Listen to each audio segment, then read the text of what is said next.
Hey guys, welcome back to my little comic corner. Uh, I attempted last week to do a video, and I got about 2/3 of the way through it, and my phone ran out of storage. So I hadn't deleted all my pictures, and I've always got a whole lot of pictures of my grandkids. So I usually save them or email them to myself, or they're in Google. But I hadn't deleted them off my phone, so I came up short. And by the time I went through all that, I kind of got irritated that I, didn't want to go back and do it again that night. So I just kind of let it go by the wayside. And I had other stuff to do. But anyway, I just thought I'd try to do that one this weekend in case something stupid happens again. Hope not.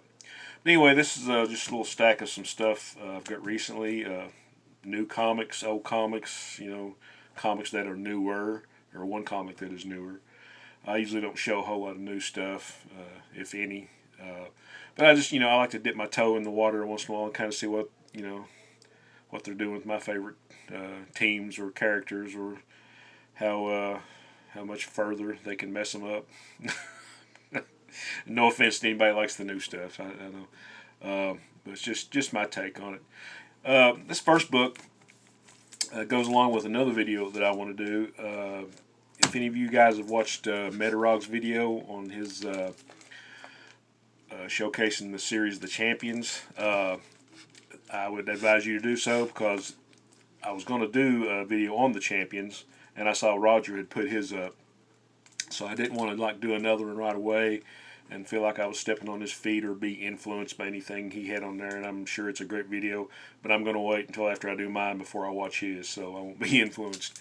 But anyway, any guys that don't subscribe to Roger's channel, please go do so now. Metarog, great member of this community. He's a real advocate for newer collectors and new YouTubers, and he's always mentioning the contests that everybody's got going on. So well worth your time to check Roger out.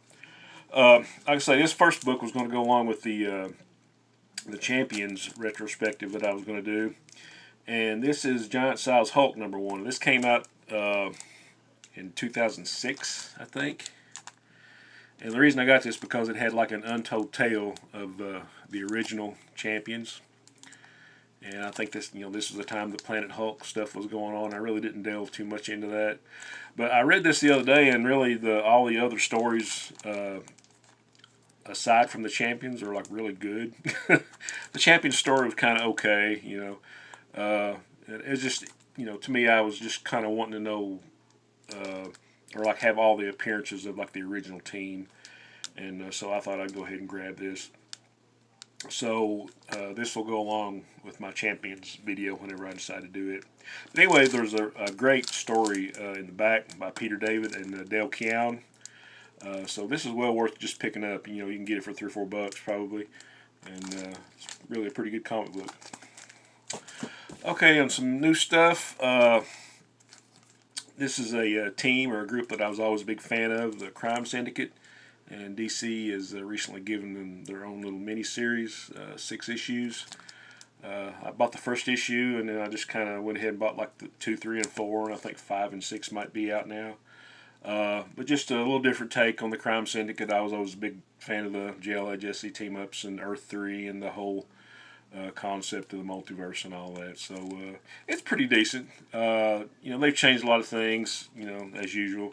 But it's a decent little story, a little background on how the Crime Syndicate, or at least this version, actually got together. So it's issue 2. There's issue 3. A nice David Finch cover, I think. Yeah, that's David Finch. And issue 4. Not sure who did the cover on this one. This might be Howard Porter, but featuring the Crime Syndicate's version of Green Lantern, the Emerald Knight. So I'm going to try to pick up the last 2 issues of this. These next 2, people that know me know I was always a big Legion of Superheroes fan, at least up to a point.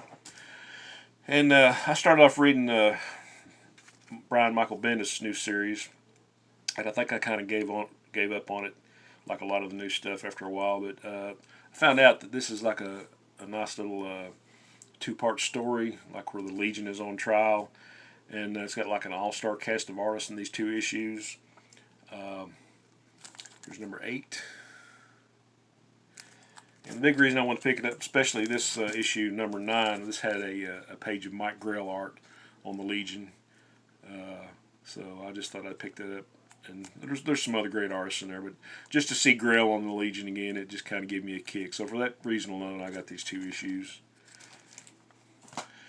Okay, when I got a lot of these other books, I was trying to spend a gift card that I had, and I was trying to I had like another $1 or so to spend, so I just went to the dollar bin in my comic shop and got a SpiderMan book, Dan Slott and Gage, and Humberto Ramos. I really liked his art on Spider-Man. I think this was after the Superior Spider-Man storyline. So a pretty good book. And of course, my favorite all-time team, Justice League. I thought I'd dip in and see what's going on there. I think Black Adam's going to become part of the team, and I'm sure they're trying to do that to hype up the new movie that's coming out. You know, it was a pretty decent comic. You know, it's not my JLA, but you know, people can get kind of hung up on, you know, wanting their characters and their teams to like be the way they remember them as a kid, and that's not going to happen. But you can find some good stories and some good art in the newer stuff. So this was okay. Don't know if I'll continue buying it or not, but actually the highlight of all the new stuff, and I want to give a shout out to my buddy Steve Charlton66. Because he's a fan of a lot of these characters in this book. But this is a Stargirl Spring Break special. It's just a one-shot. Came out maybe a couple of months ago. Got a great 7 Soldiers of Victory story with a lot of the old original soldiers. And it's got I think it's got like a 2-page centerfold spread of the original 7 Soldiers of Victory by Jerry Ordway, who did you know, a lot of the inks on Crisis on Infinite Earths, Power Shazam, you know, All-Star Squadron, Infinity Incorporated. You know, I just loved Ordway's stuff. But there's a great pin-up in here. And actually there's another little prelude in the back with Per Degaton and Clock King, and kind of maybe introducing a new JSA series I think may be coming out. So I'll probably check that out, since I'm a big fan of the JSA and the Golden Age Heroes. But this was a good book all the way through. I was really impressed. So you know, just for some fun stuff, looking back some old heroes, need to pick this up.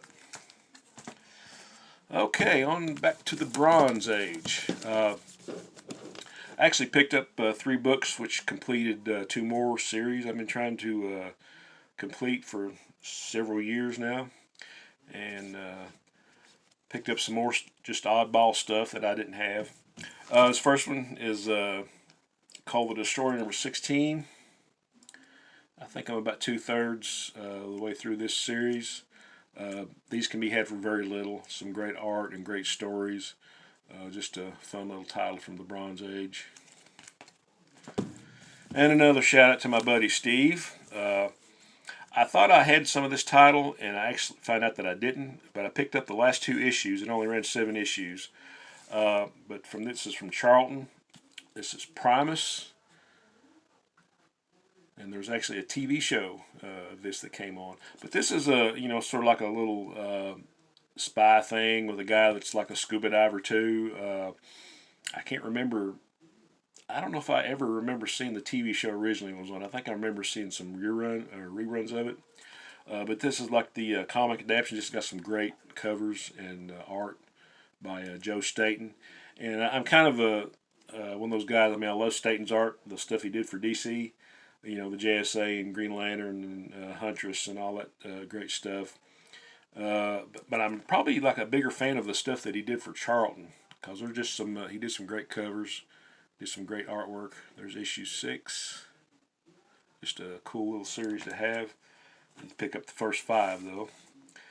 This is issue 7. These are probably like mid-grade copies, but just some good action adventure stuff. And you don't really see these too often out in the wild, so pretty cool. Alright, as I said before, I completed a couple of series. These first 2 was the only 2 that I needed to complete my Captain Marvel run from Marvel. This is issue 41. And that is a cover by Al Milgrom, I do believe. With the, what is that, the Supreme Intelligence, I think. With some great stuff there. And the other issue that I needed was number 55. There's a nice Pat Broderick cover. So now I've completed all 62 issues of this, and I think there's maybe a giant size or two, or maybe an annual. So that'll be one on the list to do a video on. Nice to have that one completed. And also, even bigger thrill for me, I finally got to complete my Invaders run. This is issue number 30. This is the only one that I needed. I think it ran 41 issues plus giant size and an annual, if I'm not mistaken. This one have all those Bronze Age appearances, you know, Roy Thomas wrote.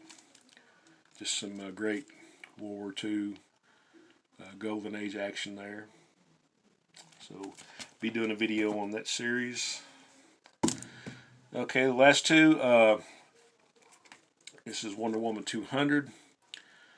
This is, to me, this is like, you know, this has got everything for me. I mean, it's DC. It's a Bronze Age comic. It's a 52-page giant for 25 cents. I just love these giants with the great reprints and the stories and the art. And this is the Jeff Jones cover. He only did 2 covers. It was $1.99 and $200, and I wanted to have the book in, so I finally found a decent copy of this for a good price. The Beauty Hater. That's just some beautiful artwork. So happy to have that one. And last, actually completed 3 series. I was wrong. This was the last issue I needed for my Batman family run. This is number 15. Got a great Jim Aparo cover, Batgirl and Robin going against the Killer Moth. And probably even better than that was the Man-Bat story with some Michael Golden art. Really, really cool stuff to look at and read. So guys, that's all I got for right now.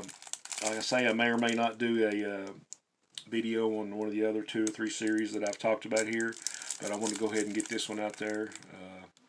It's just a little oddball assortment of stuff that I'm happy to have in the collection. All right, guys, I hope everybody's having a great weekend, and I will probably see you soon. Onward and upward.